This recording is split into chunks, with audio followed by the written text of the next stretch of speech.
The world was standing on the absolute edge of an abyss.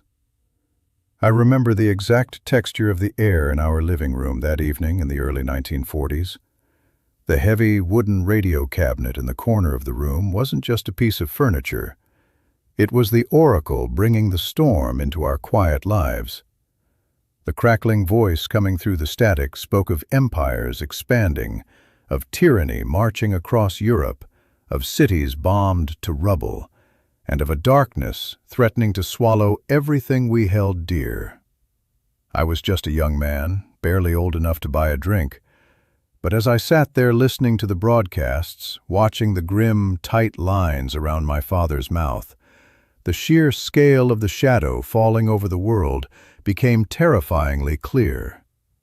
This wasn't a skirmish. This was a battle for the very soul of humanity. Men wearing boots adorned with swastikas were attempting to extinguish the light of liberty across the globe. We understood, with a collective sinking dread in the pit of our stomachs, that the oceans separating us from the madness would not protect us forever. The macro context of history had come knocking at the door of every farmhouse, every apartment building, and every small-town diner in America. Freedom, that abstract concept we had taken for granted every single day of our lives, was suddenly under siege, and the bill for its defense was about to be paid in blood. When the letter finally arrived, it bore the official seal of the United States government. My name, typed neatly on stark white paper. The summons. The call to duty. There was no grand ceremony in our kitchen, no brass bands playing. Just my father, a man of few words who had lived through the Great War himself, looking down at the paper. He didn't cry. He just placed a heavy, calloused hand on my shoulder, his grip tightening until it almost hurt. That silent squeeze conveyed 1,000 words of terror, pride, and sorrow. The morning I left, the air was crisp. The train station was a sea of olive-drab wool and canvas duffel bags. Hundreds of young men, boys really, trying to look like the soldiers we were supposed to be. I remember the rigid, itchy feel of the new uniform collar against my neck. I remember the smell of diesel fuel and burning coal from the locomotive. My mother handed me a small, leather-bound Bible, her hands shaking violently. She kissed my cheek, her lips cold. I climbed aboard, the metal steps echoing beneath my boots. As the train lurched forward, pulling me away from the only life I had ever known, I looked around the car. We were the sons of farmers, mechanics, and clerks, suddenly thrust into the role of the world's saviors. We were quiet, wrapped in our own private fears, heading straight into the eye of the storm. I closed my eyes as the train clacked over the tracks, trying to hold on to the memory of what I was leaving behind. I forced my mind back to the main street of my hometown. I could almost smell the sweet, greasy aroma of hamburgers and onions frying on the flat-top grill at Miller's Diner. I remembered the exact creamy taste of a vanilla milkshake, the condensation dripping down the tall glass on a hot July afternoon. Life before the uniform felt like it belonged to a different person entirely. My biggest concern used to be whether I could save enough money working at the hardware store to buy a second-hand Ford.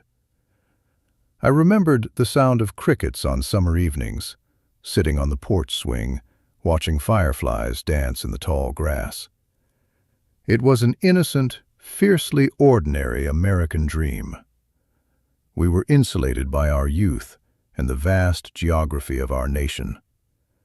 We were hopelessly, beautifully innocent, unaware that our simple lives were a luxury paid for by the sacrifices of those who came before us, and a luxury we were now called upon to defend. Nothing, absolutely nothing, could have prepared us for the shock of reality. It was the winter of 1944, the Ardennes forest.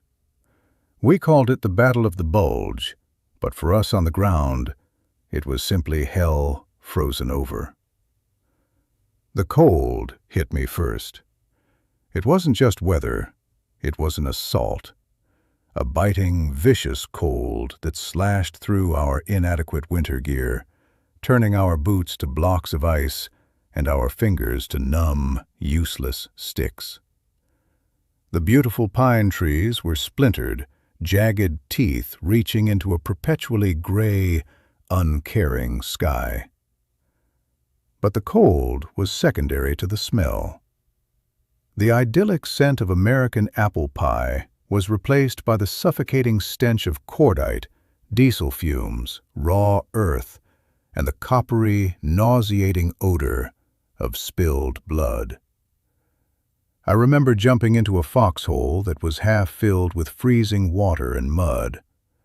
I hit the ground hard, my helmet clattering against my rifle. My breath came out in ragged white plumes. The sheer, visceral terror gripped my throat, choking me. My heart hammered against my ribs like a trapped bird. The abstract concept of fighting for freedom vanished instantly, replaced by the primitive, desperate instinct to simply survive the next 60 seconds. Then, the sky tore open. The German artillery barrage began. It is impossible to articulate the volume of that violence to someone who hasn't lived it. The sound physically hurt. It was a continuous, deafening roar, like standing under a waterfall of explosives. The earth beneath me heaved and shuddered, convulsing violently with every impact.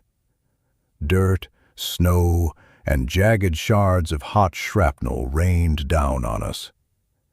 I pressed my face into the frozen mud at the bottom of the foxhole, the smell of sulfur burning my nostrils. I squeezed my eyes shut so tightly I saw flashes of light. The noise vibrated through my bones, shaking my teeth and my skull. I couldn't hear myself screaming. A shell landed yards away. The concussion wave felt like a physical punch to the chest, knocking the wind out of me.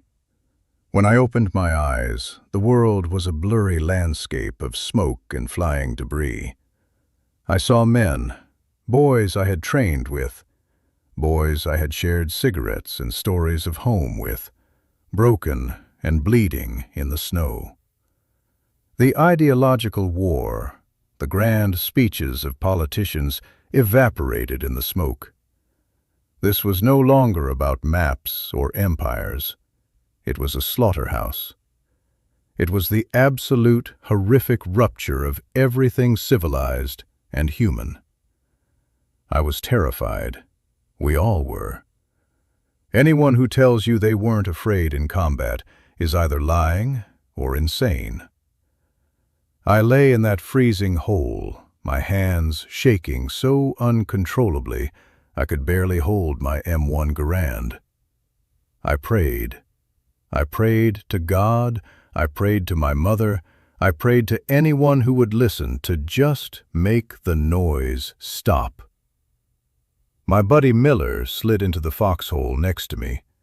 His face was covered in soot and mud, his eyes wide, white circles of pure panic. He was clutching his stomach, his hands slick with bright red blood. He collapsed against the dirt wall, his breathing shallow and rapid. I grabbed him, pulling his head into my lap, pressing my hands over his wound, feeling the warm, sticky life slipping through my fingers.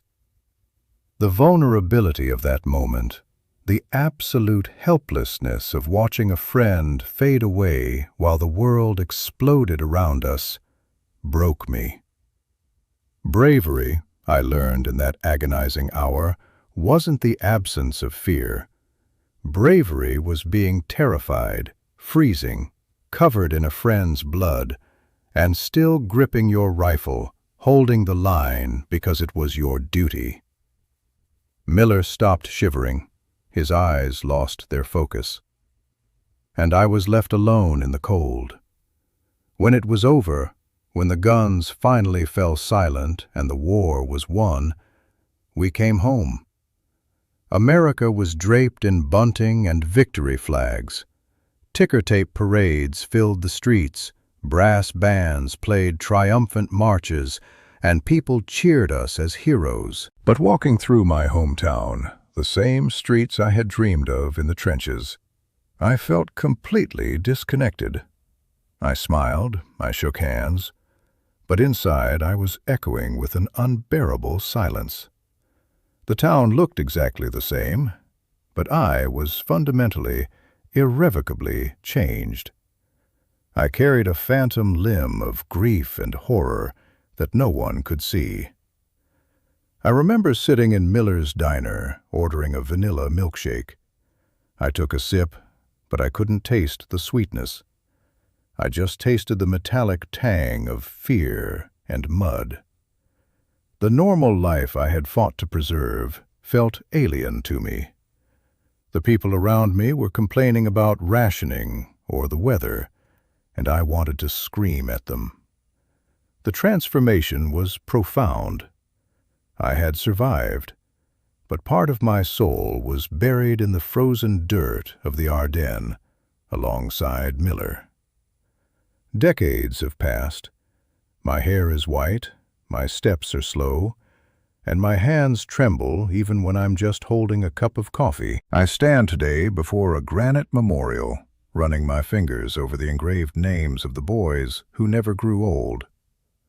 The boys who paid the ultimate price. I feel the weight of those years, the weight of the memories that still wake me in the night. But the anger and the raw, jagged edges of the grief have softened into something else, a deep, solemn understanding. I look at my grandchildren playing safely in a park across the street. I hear their laughter, unrestrained and free. And in that laughter, I find my peace. The nightmares will always be there, but they no longer consume me. I realize now that the terrible things we endured, the unimaginable sacrifices we made, were not in vain. We bore the unbearable weight of history so that generations after us wouldn't have to. The burden of duty was heavy, heavier than any man should have to carry, but it was an honorable burden. I survived. I lived a full life. And I know with absolute certainty that freedom is never free. It is bought with the currency of youth and blood. I am proud to have served, and I find my wisdom in honoring their memory, living well, and fiercely protecting the peace we bought at such a terrible cost.